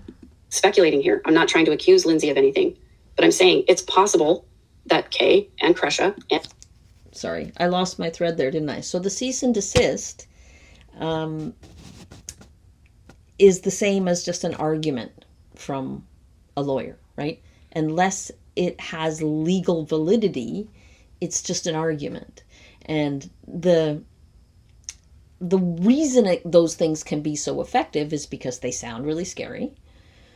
It feels like you're really going to be in trouble, right? Like what could possibly happen to me? I don't know Lindsay personally at all, and I have no knowledge of her financial situation, but lawyers are expensive. Fighting it and getting somebody who really knows all of this to read it and to explain it all to you might be beyond your means, right? So, there's all of that. And then there's like, maybe she did have someone, maybe she knows a lawyer that was willing to go over it with her and say, this is all just hooey. I don't honestly know. But I'm going to tell you that neither does Megan. And like her take seems to be, again, it's the same thing. Christina was at CrimeCon, therefore she should be in jail. Lindsay didn't comply with Lindsay got a cease and desist, therefore she has to comply with it. She doesn't genuinely actually know what she's talking about here. And Gigi and others have been told things about Lauren that are not true. I'm still waiting for the receipts. Please email them. We're all waiting for your receipts. Like, honestly. And I mean, maybe they have been told some things that aren't true. But we have all witnessed with our own eyes many things that are true. So we don't need to take your word for it, Megan. Lauren is a public person who has put herself out everywhere, and we have seen it with our own eyes. To me at askmegan@gmail.com, Megan with 2 E's, ask MEEGAN @gmail.com. If I receive something that I feel is is harmful, is hard proof that Lauren did and said some of these things that she's being accused of, I'll come out and say it. So we're waiting, but go ahead. However, and please don't anybody ever email her anything, any kind of information. Don't trust her with anything. That's my public service announcement. If it's true that Lauren did and said harmful things to or about people, that doesn't mean that she deserves to be harassed or bullied or threatened or defamed. So she hasn't been harassed or bullied or threatened or defamed. I have to counter it every time they say it. If what she has done is truly that bad, then just tell the truth about her. And the truth... Well, Am I losing my mind? She is doing everything she can. Look at her. She looks kind of crazy there. She is doing everything she can to stop people from telling the truth about Lauren. And then she's out here going, just tell the truth. Okay, moving on. Moving on. We got 15 minutes to go.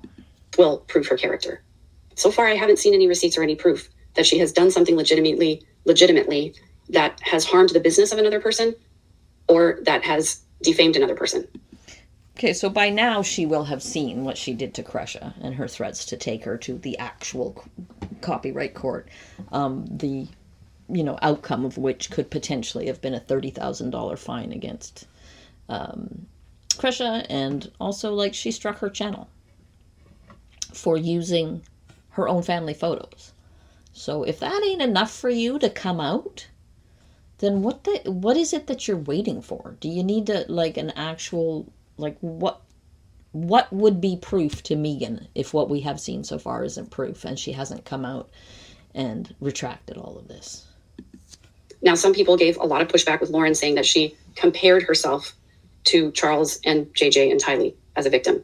What I recall her saying in her live was that she felt like Charles with her trying to tell the truth and get help and nobody believing her.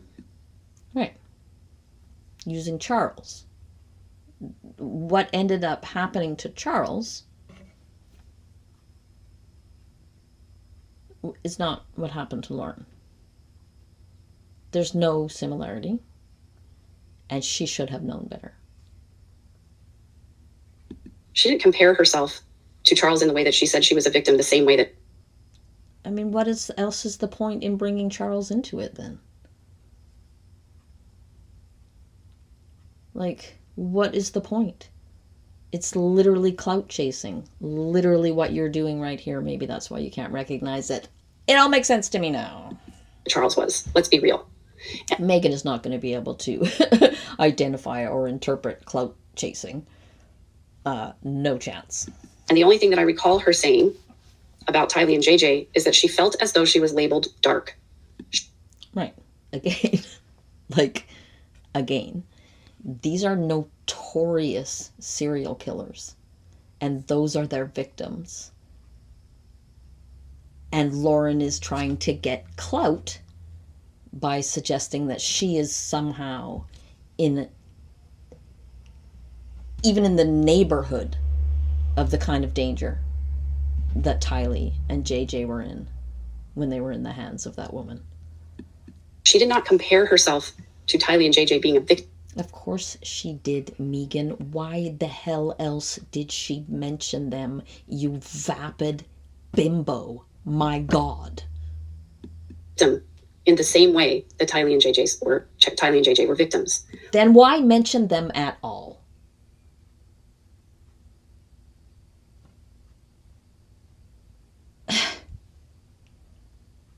What I recall her saying is that she felt as though she was labeled dark. That's what I recall. But why bring that up? Why feel as though you're labeled dark? That means that you're in fear of your life from a delusional serial killing cult. Spare me this hair splitting, Megan. She's getting to me. I'm sorry, people. I'm going to take some breaths. Cleansing breaths. If I'm wrong about that, I'm happy to be proved wrong. I'm happy. I very much doubt that she's happy to be proved wrong, but I would be happy to be the one to do it. To go back and rewatch, re-listen, and see if I might have taken that the wrong way. Oh, well, why didn't you do that before you came out here and so confidently said that she wasn't doing that? I wonder. Curious. It was a 9-hour live. It was overnight. I was extremely ill. It's very possible I could have misheard or misremembered what I heard. Okay, so I realized that I just said I'm going to have to go back and look at those TikToks to confirm. But to be fair, she's talking about murdered children, not TikToks. I'm open to that.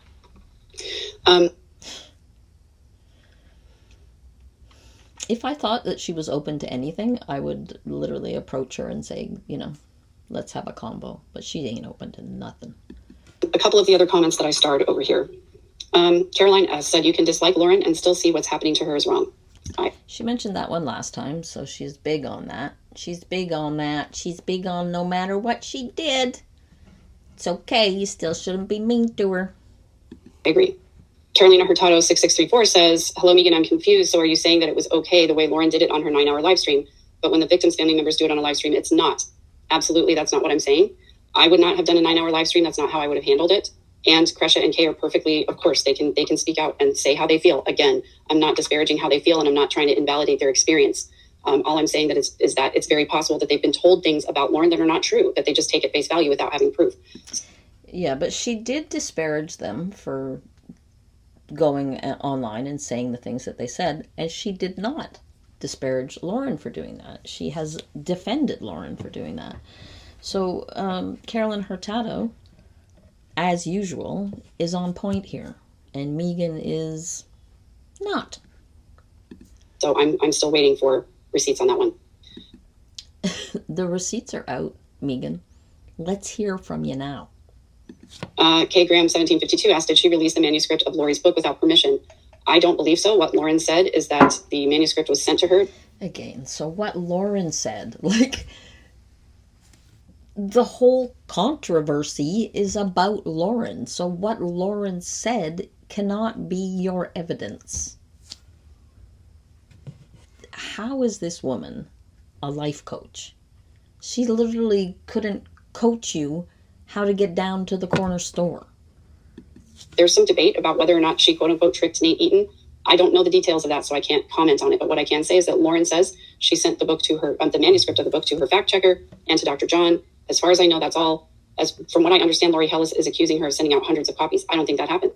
So the whole issue here, right, is that Lauren is being accused of being a liar and a backstabber and a manipulator and a bad person in all these many, many ways. And the only thing this woman has to counter that is to say Lauren's version of things. So, what? French Blue 8 says not to be political, but this reflects the divided. It's people who abhor cruelty and those who revel in it. Doris Martin, again, is one of these people that is saying, Doris Martin 2434, I did not have an issue until she hit Kresha with a copyright infringement. It's what she is doing, free the 9-hour live that I can't get on board with. So from my understanding, in her... Oh, God. Now we're going to hear her excuse Lauren for copyright striking Kresha. Here we go. Live stream, Kresha played a video that Lauren made for Kay for JJ's birthday or for the memorial service. I'm not clear on which. And if Kresha did play that video during her live stream, she should know that she's going to get a copyright strike for that. It's very clear. So Megan's okay with that. Megan is okay with that. Megan is okay with Lauren copyright striking Kresha for using a montage of Kresha's family photos. Because, again, I feel like she doesn't have the capacity to feel what that would be like. She's just going with but that's the law. Right? And, I mean, if Lauren was this amazing, generous creator who was all there to support other creators and help them out and everything, why would she object to somebody using some of her video? I mean, it's fair use anyway. I don't think the court thing would have gone anywhere. I mean, it ended up being canceled because Lauren didn't do the paperwork properly. But even if it had gone ahead, I think it was fair use, and I think that was really obvious. So, again, this woman doesn't seem to have a strong moral sense, although she's very moralizing. So it's an interesting combination. By interesting, I mean annoying and irritating and mind-numbing. Clear that if you're playing the content of someone else and you're not using it for fair use, then it's fair game for copyright strike. I did not watch Precious live. So she doesn't know what she's talking about, but she's still going to comment on it. So great. I did not watch Precious live, so I can't comment on exactly why it was copyright struck. But it seems reasonable that if they played a video that was... It seems reasonable, but she hasn't bothered to look into it or find any of the information that is readily available out there. She could easily have just said, I haven't looked into this, and so I don't feel like I can comment on it. Saying what's legal and what's not legal and bringing up fair use and all that in this particular situation, like even if it wasn't fair use, I would have let her have it anyway, personally, because I mean, that is just the decent thing to do, the decent way to behave. And the fact that there is even any question about this in little Miss Snitty's mind over here, she's revealing things about herself in the same way that Dr. John was revealing things about himself, unintentionally, but very clearly. For fair use, they could get a copyright strike. The other thing I've heard is that accidentally Lauren's phone number was shared on the screen, and accidentally that Kay said the name of Lauren's child. And so there were a number of problems with that video, but I don't think... I'm pretty sure that Lauren just said the name of her child on the Mormon Christmas thing she just did. Anyway, it was something very recent. So, in spite of everybody's insistence that Lauren is just this amazing mom who's just very careful about protecting her son from online, I don't buy that. And Lauren could have contacted Kresha if that was what was upsetting her. She could have contacted Kresha and asked her to please, bleep her kid's name. So, doesn't carry water. That the reason that it was struck was because Lauren didn't want their narrative out there. Lauren is about, as far as I have experienced, my experience with her has been, she's told people, don't cancel other people. She's told people, let them have their opinion, let them speak their mind, let them have their say, especially on their own channel. So again, I'm not here because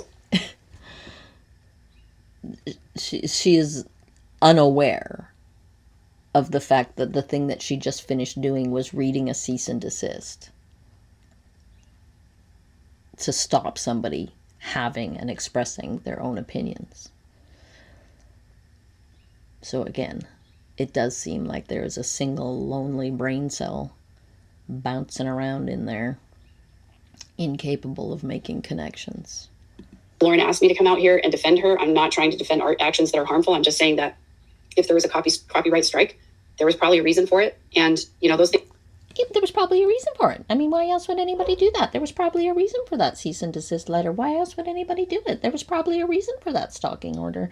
Why else would anybody do it? I have never ever heard of anybody doing anything manipulative to try to get things their own way. I just can't even imagine why would anybody do that. But do come to me for advice and life coaching. Even though I have no experience of life at all. Things have to go through a YouTube. Except for all the times that I was stalked and sex trafficked and coercively controlled and all that. But I have no experience of people being manipulative and doing things for their own ends. It doesn't make sense. The approval process also.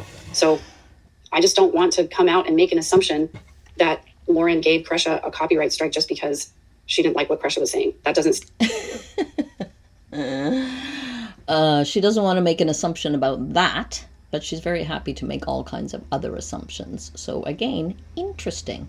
It does lead one to suspect, like, that there is something in this for her? What could she possibly be gaining from this, right? She's staked her reputation on all of this. So for what? Why? What is she getting out of it? Is it literally just coattail dragging? Because she needs the gems because her own channel is irrelevant now that Lori is locked up and basically gone? Like, I mean, after her appeal is shut down, what content is Megan gonna have? Is that why she's here doing this? Just asking questions. Seem to jive with my experience with Lauren. KittyCat-S8V says Right, and we already know that she thinks that her experience of Lauren is the only valid and true one, and that the bad experiences that other people had were just the appearance of bad experiences. So that explains why she can go on like this. I'm sorry I just keep interrupting so much. Only 10 minutes to go. Many people didn't actually watch the whole live and are reacting to sound bites, and I think that's very true. I think that's a lot of the discourse that's happening out here in the public space. I think so. I have never watched the 9-hour live because I would literally prefer to poke pins in my eyes, and I still feel that I have valid observations to make about a lot of this. So whatever she's going to try to say right now is also, you can ignore it. You don't have to listen to Lauren's 9-hour pity party to have an opinion about it. a lot of people haven't consumed the content for themselves, but they're just repeating what they've heard other people say. China Clay says, did Megan say that the original order was given to the husband? Please tell me she was served in person. She was served in person. The police gave her a copy of that order at the CrimeCon convention. Right. She was served at CrimeCon, where she had already been for 2 days before the order was, she had been there for a day before the order was even made. And then she'd been there for 2 days by the time she received it. Okay, I got several comments from people saying that the judge disagreed and that Lauren was the one who withdrew, and the reason she withdrew was because the judge disagreed with her and she wasn't going to get her way. Well, that's not an accurate representation of what the judge did. So this hearing happened after CrimeCon. They heard from 2 witnesses from the respondent's side of the table, but the petitioner did not get to present any evidence in that hearing at all. But the petitioner had already presented her side of things with her application, right? And now a little bit more information came in from the other side, because those 2 people would then not have to travel there for that. At that point, Christina's lawyer asked to have the injunction dismissed. The judge did not agree to that, but he did agree to clarify things. And the way he clarified it was, to my mind, the reason why Lauren canceled all this. I think she didn't cancel it right away. I think it was a little bit later when she found out that Law and Crime was hoping to be at the October 16th continuation of this hearing. But to my mind, that was a final straw. Like, she just realized that she had no hope. You know, at least she had the hope of going in there and trying to sway the judge to her side. But if it all went out on Law and Crime, you know, she would be sunk and everybody would see it. And she wasn't prepared to risk that. So that's my take on that.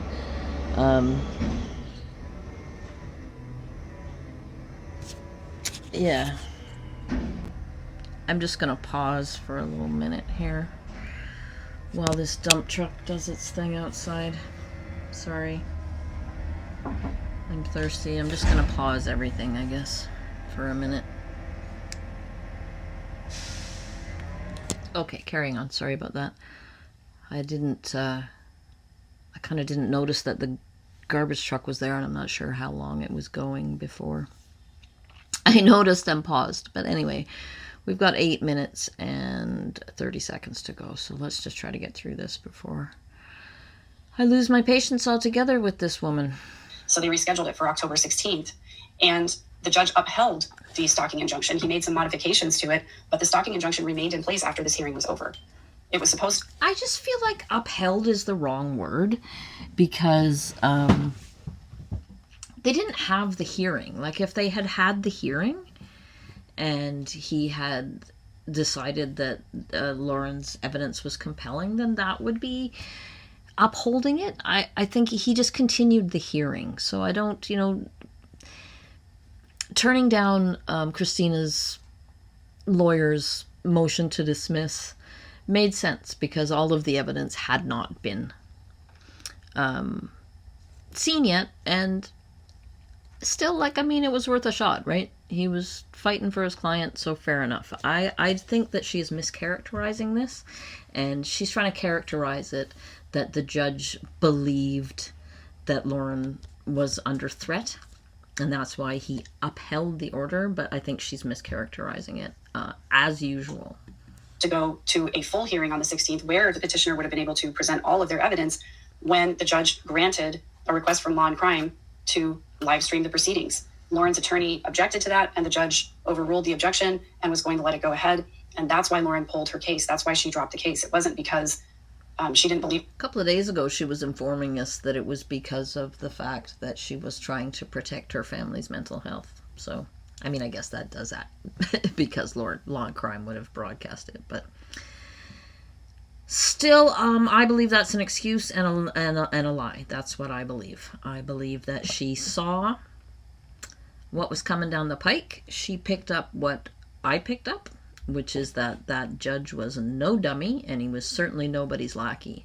And though she may have been able to bully Officer Bovey into doing her bidding, the judge was not in the same league, and she had no chance. So I think that the Law and Crime thing was the last straw. And that if that hadn't happened, she would have gone for it anyway with her fingers crossed, hoping that she could, give a convincing performance. But when it was all going to be on camera, it was just too much for her. That is my belief, and you would have to show me something very compelling to change my mind about that. She was going to win. It was because she didn't want her son's mental health information live streamed on Law and Crime. And contrary to what people have said, yes, she did mention some of his mental health information in the 9-hour live that she did, but she left out the majority of what was going to be reported on or what was going to be live streamed during the hearing. So I'm just thinking that, if she really didn't want her son's information in there, she could have had her lawyers, remove that, or just say, we're not going to make an issue of this. We don't want to talk about my son. We're going to remove all of this. I don't know. I'm not a lawyer. Maybe the original declarations would have to stand, and somehow Law and Crime would get a hold of them. We've got a hold of them anyway. I'm just not sure about all that, but I don't believe that was the truth anyway. And yeah, so I saw the part of Queen Bee's video where Joe Schmo was on. In my opinion, he was not really prepared for what was going to happen there, going on a panel while all of this. So I don't know. She didn't put the question up, so I don't know what the question was, but here we go. It was still really fresh, and in my opinion, they kind of railroaded him. They made some assumptions about the things that he said. They kind of put words in his mouth, and because he was caught off guard, I don't think that he articulately refuted what they said about him moving closer. Again, my recollection of the events. Unlike Megan, who's just so logical and clear about everything and all the truth versus the non-truth, and she's just here for the truth. Yeah, right? Was that Lauren and Grayson stayed put during that entire time. Grayson and I did go talk to security, but I believe Lauren stayed in the same place. Lauren and Grayson were not moving closer and closer to Christina in the bar. I do appreciate that she keeps admitting that she's got unclean hands. That's not what happened. So throughout my live last night, there was a particular commenter whose name I'm not going to mention in here, who consistently was saying that I'm wasting my time. This is not my battle. Why am I defending Lauren, or why? So whose name I'm not going to mention. I feel like, again, just everything with these people, right, is about getting credit for themselves. So she's trying to say, see, I am rising above this. I am not going to mention their name. Even though their name, they were saying what they were saying under their name. So they were clearly fine about saying it and having their name on it. She's got to put it up that she's rising above by I'm not going to mention their name because I am just above all of this, playground nonsense. I am the school marm. I don't engage. why did Lauren send me here? Saying that I have much more important things to worry about, and just continued on that sort of repetitious path. And I'll just say, I've said this before, Lauren doesn't need me to defend her. I'm not here for that. I'm here I'm here for the clicks. Because the truth matters. Because as a victim of stalking, it matters to me that people understand what... See, she doesn't come off as a victim of stalking. All of her comments about how other people should have acted in the face of this vicious stalker and everything have given that away. I officially do not believe that she's been stalked, or she wouldn't make light of walking past your stalker, whether there's a cop standing next to the stalker or not. She is... Those kind of experiences leave you changed, and your central nervous system is affected, and you don't have a choice about that. Like, it's not like, somebody who is come face to face with their stalker has a choice about the way that their central nervous system reacts in that situation, whether there is a cop there or not. And if she had been stalked, I feel like that would be very clear to her, and she would understand why people are saying, so why is Lauren walking right by Christina if she's so terrified of her? Stalking is and why it's wrong. And I think what got me so fired up about this was, number one, people not believing Lauren, as I was not believed a lot of the time in my family. And number two, the fact that so many people could hear the same court hearing and come away with such different opinions, just because I think people hear what they want to hear, and they're not really listening for facts. They're listening for confirmation bias. And so I came to try and correct the facts. And so what I said also a couple times is that unless new information comes out, I'm probably not going to comment on this again, just because... I don't even, the projection is just so relentless with these people that you just kind of have to assume that everything that they say is projection. Because, what? I mean, for all of her claims to be neutral and here for the truth or whatever, and her little condescending laughter at Melly's comments on the court audio, Melly, whose audio she was using, her condescending little, well, I might comment on some of the things she says. And I think we're going to have to play that again, Melly. You didn't get it. You know who pegged it? The minute it came out of the judge's mouth was Melly. She said straight away, so that's why she canceled it? Because as soon as the judge said, it appears like what you're trying to do is shut down somebody's free speech rights because you don't like what they're saying. And we don't do that here. And Melly instantly piped up with, is that why she canceled the hearing? So to suggest that people heard what they wanted to hear,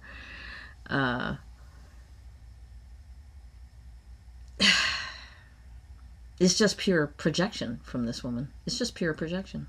Because, I believe that here in the court hearing and reading through these documents, I think this is all I can do right now. And I'm hopeful that Lauren's going to continue on and pursue the legal action. And I'm also hopeful that all of these people out here who are saying, oh, just...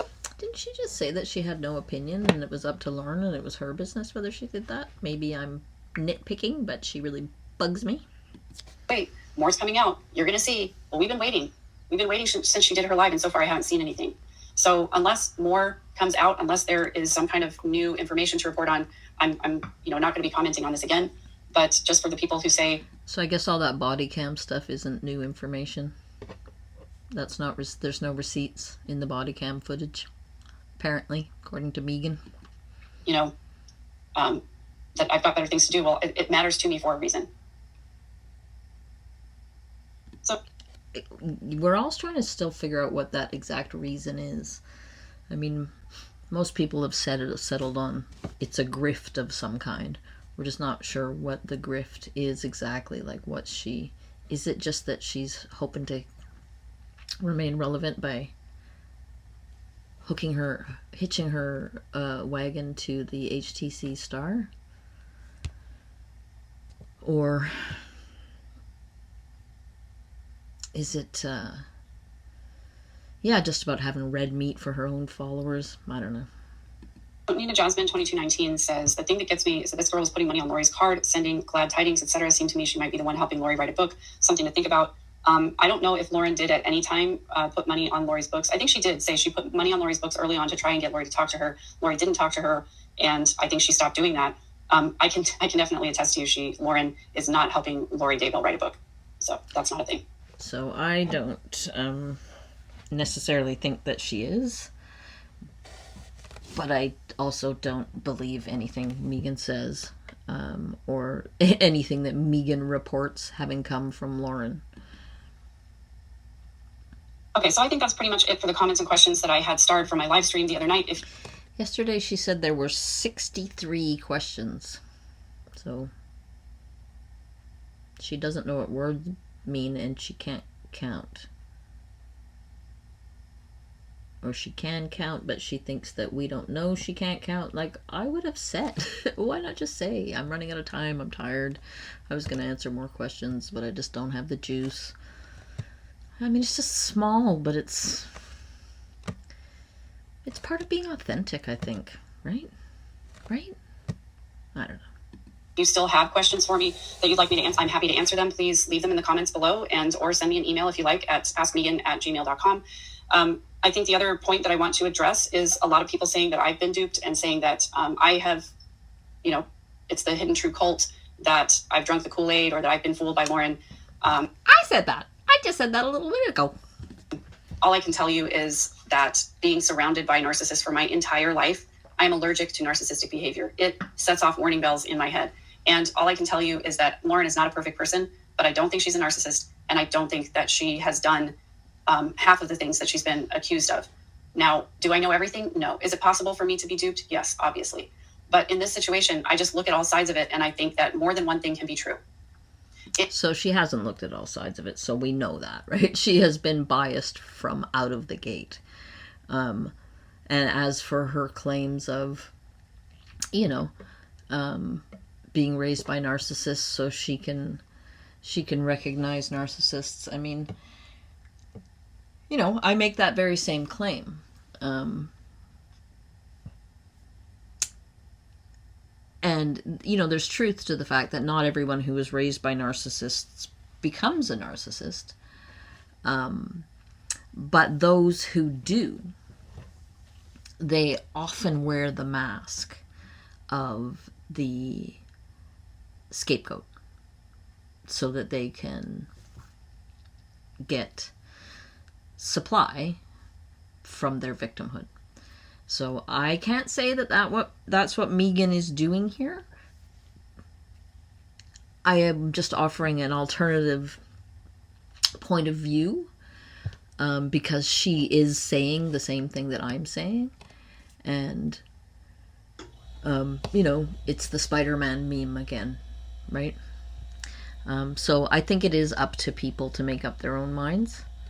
And yeah, so just wanted to address that because I do say that very thing, and I didn't want it to go by without commenting on that. So it can be true that Lauren has not acted perfectly, and also that she does not deserve this treatment. This case, again, it can be true that she has acted badly, and that she has then acted badly some more, right? So both of those things can also be true. This is one of those situations where black and white thinking is just not helpful. It's not okay to say that because Lauren said unkind things about somebody that she deserves to. So she's back here with the school marming again, and she is, it's interesting to me. I mean, I think it's probably part of her personality, part of her shtick. It's part of how she, it's what her audience responds to, probably, right? That would be why they subscribe, because they like her. But I don't understand the need for it, right? To me, it suggests that she's getting a lot of pushback, and so she feels the need to make people behave, right? Because if everybody was like, rah, rah, rah, Megan, rah, rah, Lauren, there wouldn't be that need, right? So the fact that there is even as much pushback as there is suggests that that's why she's saying these things, is because,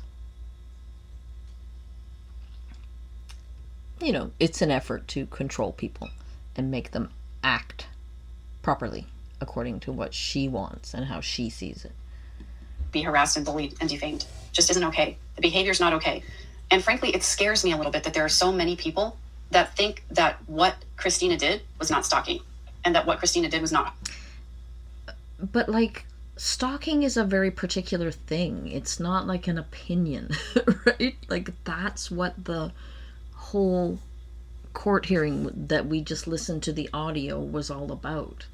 Like, our opinions don't matter. It's the law that matters, right? And the whole point of all of this, Megan, is that Lauren was using the law to control Christina and to control a situation that she didn't like. There is no law that we have to be nice all the time. There is no law. That's not the law. That's your preference, but that's not the law. Harming Lauren. That's what kind of scares me the most, is because you're telling me that if you don't think that what Christina did was wrong, that that kind of behavior is okay. And that frankly does. You might think that it was wrong. That doesn't make it against the law. Is she?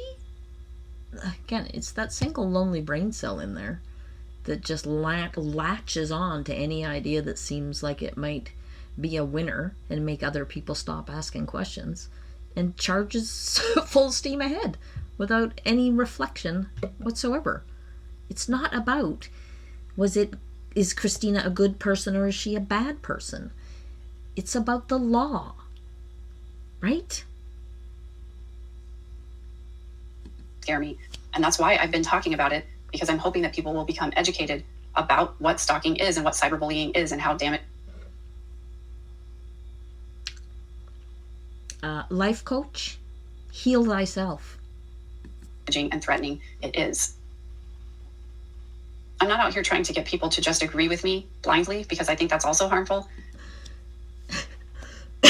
I mean, to me, that suggests that she is aware that that's exactly what she's doing. I mean, why say it? You can't say something that you're not thinking. But what I hope that people will do is at least examine their own biases and examine the Again, right? With the moralizing with people. It's so tedious. Okay, sorry. Let's just end this thing. 1 minute to go. Sorry, I just can't stop myself. reasons why you're so committed to whatever side you're on, even if it is that you agree that Lauren was stalked. Examine that. Is that a bias? Or am I able to also see that there's a wide variety of information out here to consume? She doesn't seem to be able to do that. She certainly hasn't presented any of it as being... I mean, the way she presented Christina's statement was to tear it down, not to find the parts in it that were, in support of Christina being in the right. For one, don't ever want to just take somebody's word for it. You know, when people were telling me what Precious Live was about last night, that's why I don't really feel comfortable commenting on it a lot, because I didn't watch it and I don't know exactly what was said. I'm just being told this information, and the people that I receive the information from are people that I trust, but they could be wrong too. And so I just think it's always important for us to examine the fact that we could be wrong, and I still could be wrong, but I'm waiting for those receipts to come out like people have been promising us for so long. So when and if they do come out, I'll have something more to say. But until then, I hope that you'll be kind to each other and to yourself. Okay, so two things. One is I just went to Christina's TikTok page, and I looked through, I didn't watch each video, but I looked through every video for hashtags, and there is not a single hashtag with Lauren Matthias' name. So, I mean, I suppose those could have been changed, but as of right now, there is not a single Lauren Matthias hashtag on any of those TikToks. The second thing I want to say is that Megan is quite insistent, Megan, and other people who are defending Lauren also are saying that the reason that she pulled out of the hearing was because she was so concerned about revealing her son's mental health, that problems, that law and crime would reveal all of that.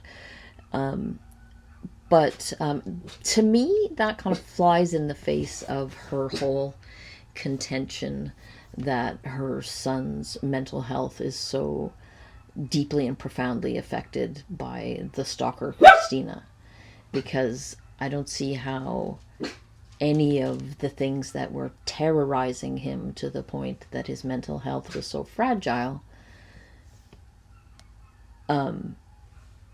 carrying on would be preferable to that being released. So hang on a second. Apples, can you go lie down, bud? Because it's bad timing. Go lie down. Thank you. I appreciate you're worried about the neighbor's dog. I get it. Yeah, so sorry for the little interruption there. That's my little buddy. Yeah, so I just, again, like, these things don't wash for me. And just are evidence to me more of Megan's lack of curiosity and her inability to kind of read the situation, which is very typical of people with high narcissistic traits. When you lack empathy, it's very difficult to read other people, and it's very difficult to understand how you come across to other people. So once again, all of you people who have come and watched and shared and liked and chatted, I just appreciate you all so much. And if you want to like and share and all the etceteras now, I would be extremely grateful. And I will look forward to seeing you in the next video. Thanks for coming.